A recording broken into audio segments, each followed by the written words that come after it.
Megjithatë, kur jemi tek rinumrimi, kur jemi tek paknaqësitë, tek dilemat që mund të kenë partitë politike, së fundmi dyshime mbi atë se si është votuar, a është manipuluar me votat e diasporës, ka shfaqur edhe njëri prej ish deputetëve të legjislaturës së fundit, zotri Artan Behrami, për një postimi në rrjetin e tij social në Facebook. Ai ka thënë se prokuroria duhet të hetojë dyshimet mbi votat e diasporës. Gjatë gjithë procesit të numërimit kanë pranuar shumë ankesa nga numëruesit për zarfa të hapur, zarfa të dyshimt dhe për dyshime për manipulim të votave të diasporës. Prokuroria duhet të zhvillojë një hetim të plotë dhe më gjithëpërfshirës për çdo mundësi të keqpërdorimit apo manipulimit të votave të diasporës. Po ashtu, ftoj të gjithë ata që kanë verifikuar apo kanë informacione për parregullsi të tilla që t'i raportojnë ato tek institucionet kompetente. Integriteti i procesit zgjedhor duhet të mbrohet dhe çdo dyshim duhet të sqarohet përmes një hetimi transparent. Si e pat këtë ankesë, këtë dyshim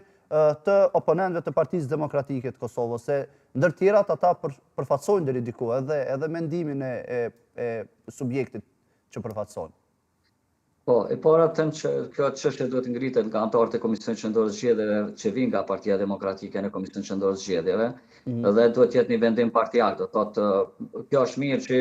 ai si individ ka shprehur pakënaqësinë e vet, dhe mirë, po nuk mjafton vetëm me shprehje një deputet i arshëm pakënaqësinë e vet këtu, por duhet patjetër të ketë prova, dhe ato prova të dorëzohen në Komisionin Qendror të Zgjedhjeve, në BSAP dhe kështu me radhë. Pra, do të merret do thotë edhe BSAP me këto gjëra. Prandaj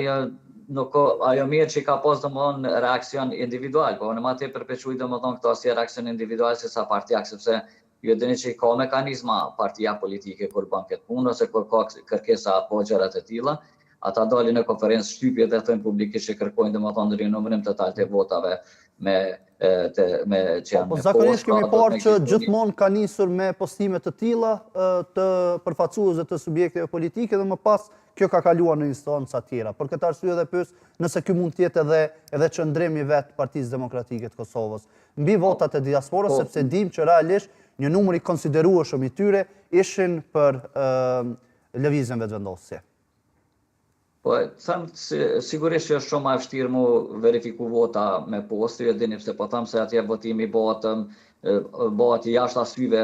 jashtë monitorimit, jashtë çdo gjëje, prandaj është votim me postë dhe është shumë vështirë me kontrollu dhe me mbikëqyr atë votim. Pra unë edhe më herët kam thënë se aty ekzistojnë gjithmonë dyshime dhe dilema që mund të ketë manipulim të votave me postë, pasi që një njeri mund t'i plotësoj 30 fletë votime ose më shumë diku që ka mësuar përmend atë punë. Pra dhe nuk bë gabime në fletë votime, dhe ata pastaj paraqet një validitet plot si vot me postë, edhe pse është gjithmonë, comme thonë, është më vështirë me verifiku votën me postë. Pra është gjithmonë ka qenë problematike, pra vota me postë, tash të sotët mbjetoj ky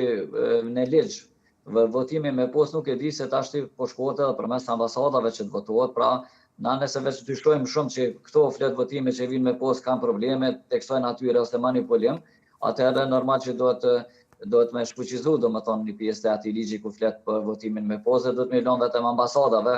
aty ku është ndoshta siguria shumë më e madhe e votimit se sa përmes postës, sepse unë tash është shumë vështirë dhe me identifikime me votat me postë. Deri me tash ka pas probleme sa përket ardhjes së votave me postë, ka pas probleme rreth paketimit, rreth formularit dhe rreth shiritave, të cilët i vendosen domon paketimit, ka pas si telashe dhe normal ato janë kontrollu. Të gjitha pra në herë kanë qenë qendrat numërimit votave dhe në një kënd dhe aty pastaj ka filluar shikimi, domethënë ai plotson standardet apo kërkesat për të numëruar apo jo. Pra prej paketimit e deri te fletë votimet që kanë mbikëqyr, kanë kontrolluar në radhë të parë, dhe faza e dytë ka qenë numërimi i tyre, dhe faza e tretë rinumërim, po që se ka diçka dilema dhe dyshime subjekte politike nga Komisioni Qendror Zgjedhor, përkatësisht nga KQZ ka pas dyshime tjera, atëherë kanë mujt me kërku do të atë edhe një gjatë të tillë. Po, tashmë na është bashkuar në studio dhe profesori Mazlum Baraliu. Profesor, mirë se erdhe. Po diskutonim mbi shkuarjen në rinumërim të 185 vend